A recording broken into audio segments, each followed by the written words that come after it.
Welcome to Lesson 2.7.b. This is Intro to Linear Programming. And now that you know how to graph and find the solution area for systems of linear equations, you are ready to start linear programming. The objective and purpose of linear programming is to optimize some sort of objective function. Perhaps your objective is profit, to maximize profit, or maybe your objective is to minimize costs. So that would be your objective function, minimize costs. The background behind this, it was invented in World War II to optimize the loading of cargo onto ships and planes and to manage other critical resources. It was kept secret until after the war so that the enemy couldn't get their hands on this mathematical method in order to get a one-up on us as far as loading their cargo. After the war, the concept was published and it was picked up by large businesses and corporations, and it's used today to manage resources.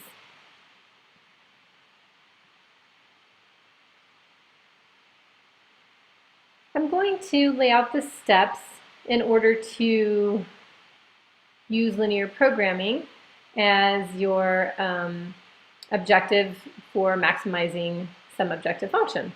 You can write all the steps down, but today we are only really going to be going over a couple of the steps. But I'm going to lay it out for you as far as the big picture in order to help you understand linear programming in its entirety.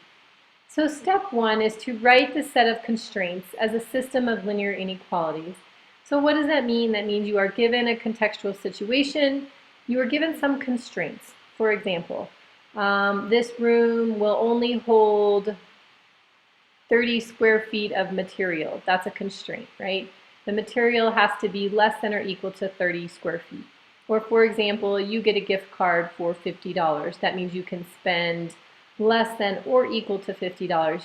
That is a constraint. You cannot spend $51. Step two would be to graph the constraints. And we have been doing that when we were graphing systems of linear inequalities. Those are essentially constraints. Your inequalities are your constraints. And you were graphing them. Number three says shade and find the solution area. You have done that as well. You graphed all of your inequalities and you looked for the overlap region. That's the solution area. When we are looking at linear programming, that solution area will be called the feasible region. And it is usually a closed figure like the one shown below. So if you'll notice in blue, that's our feasible region. And you can see these three lines that were graphed. Those were probably our constraints. Something was less than or equal to this line, less than or equal to the green line, and less than or equal to the orange line. The place that's shaded is the overlapping region. But remember that if we were to shade all of these, there would be red shading right in here, there would be green and red shading in this area, and then there would be orange shading here, and then right in here there would be green and orange. So what's left here, what's shaded, is just the overlapping region for all three of those constraints, or all three of those inequalities.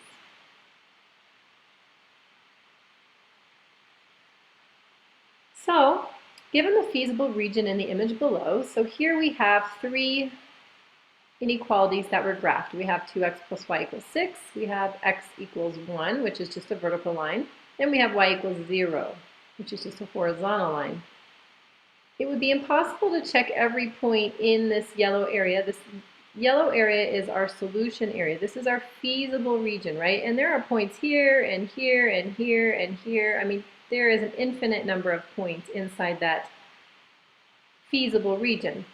And given that feasible region, though, it would be impossible to check every single point.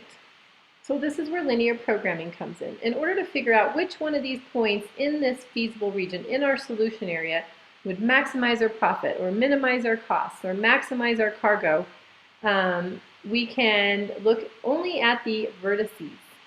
That's what we will test, just the vertices. So in that case, we really only have 3 points in this example. We have 1, 0, 3, 0, and 1, 4.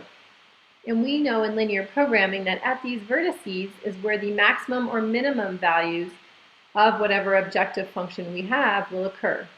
So that's all we need to pick out, those 3 vertices. So let's continue back with our steps.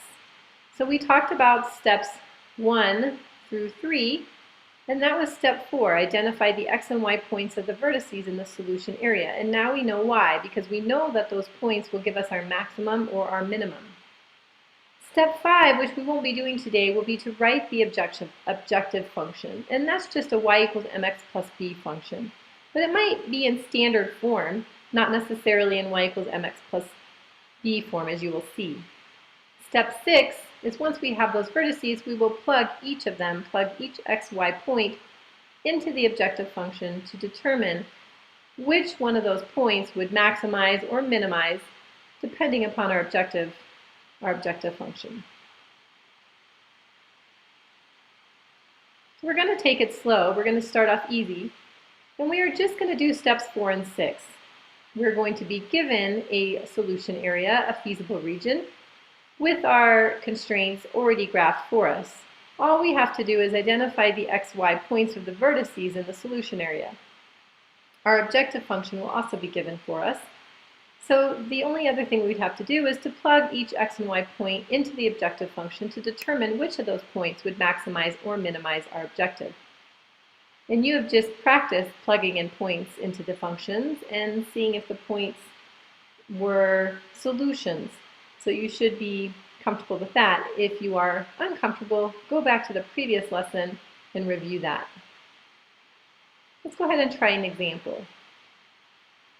So here we have a feasible region. These orange lines around the feasible region are all constraints. They're all inequalities that were graphed. We have 1, 2, 3, 4, 5 in total.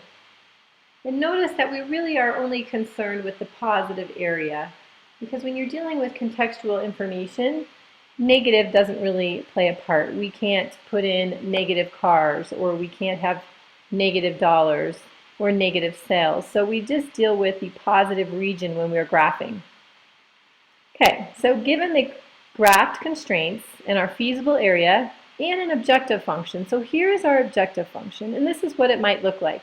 Profit is typically equal to cash coming in minus cash going out. So profit is revenue minus expenses, and perhaps this is what this means.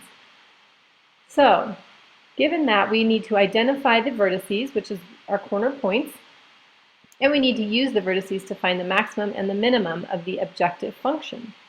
So let's go ahead and identify our vertices first.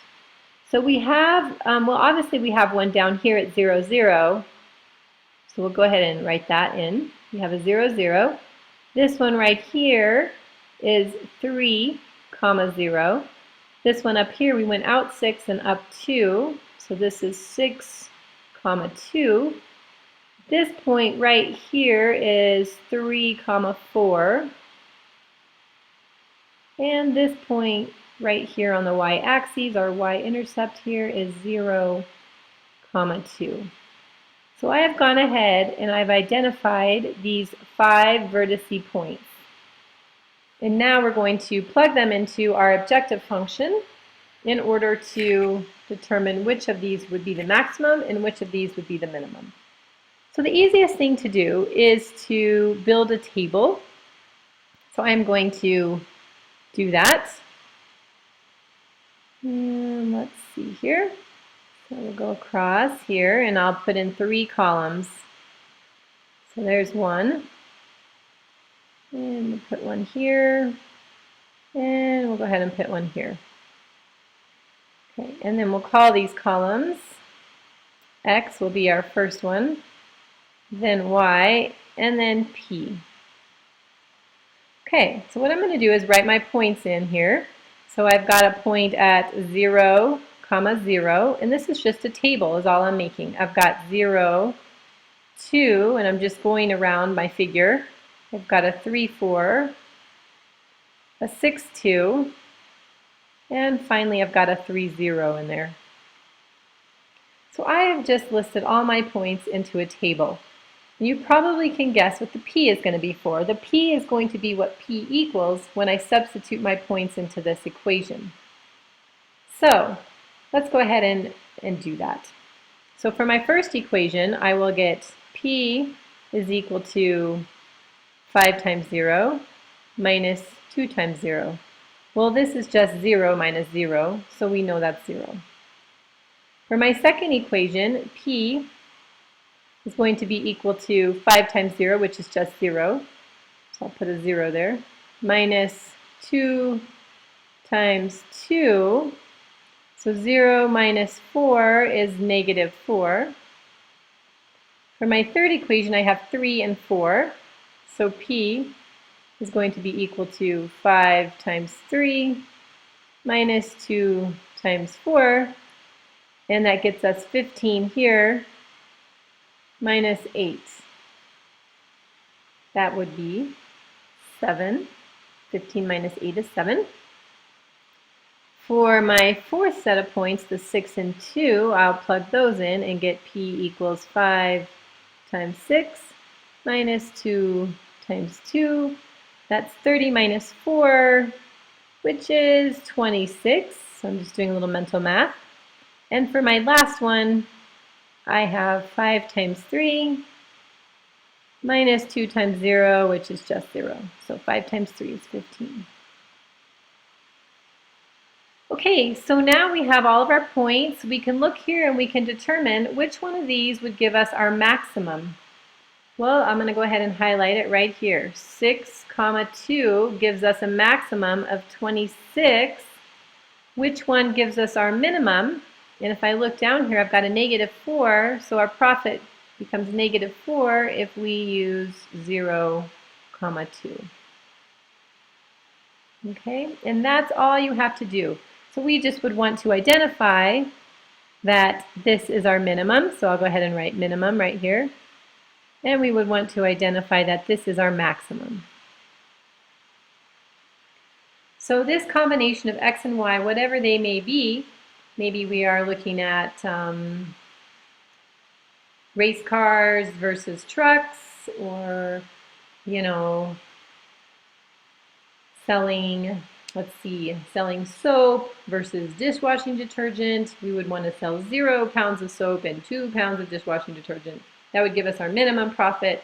If we wanted our maximum profit, we would sell 6 pounds of soap and 2 pounds of dishwashing detergent, or something like that. And we will actually get into the contextual situations in our next week. Let's try one more example like this before we go. Okay, so here's another example, and this time we have the graph going all the way through into the negative quadrant. But as you know, whatever we're doing linear programming, the negative quadrant is really irrelevant for us. So all we really care about is the corner points here, here, here, and here. So we have 4 corner points. We don't deal with the negatives. So we've obviously got 0, 0 in here. And we have 2, 0. Up here it looks like we have 6, 4. And our final point right here is 2, 6. Okay, so in this practice, labeling your vertices is very helpful. And then let's go ahead and let's build our table once again. Okay, so I went ahead and built the table. And now we'll go ahead and put in our points. So we've got our 0, 0, our 2, 0, and what is that, 6, 4. And then our final point is 2, 6. Okay, and then we have our profit. So we know that if we plug in a 0 for x and a 0 for y, we're going to have 0 profit. And in our second example, if we plug in a 2 for x, we will have, let's fix that, we're going to have a profit of 3 times 2 plus 4 times 0. 4 times 0 is gone, so 3 times 2 is just 6. And in our third one, our profit would be 3 times 6 plus 4 times 4. So in this case, we have 18 here, we have 16 here. If we add those together, should get 34. 18 plus 16 is 34. And in our final equation, we have 3 times 2 plus 4 times 6. 3 times 2 is 6. 6 times 4 is 24. 24 plus 6 would give us 30. So now we're ready to identify the maximum and minimum of the objective function. Well, 0, 0 is definitely going to be our minimum. And it looks like 6, 4 is going to be our maximum right here. So we can label that on our table. We can label this one as our minimum and this one as our maximum. And that's all we're going to be working on in this lesson. It's just identifying the vertices, plugging those into the objective function, and identifying the minimum and maximum. In the next week, you will start to get practice writing these constraints, as well as graphing them and finding the feasible region. And that concludes our lesson for today.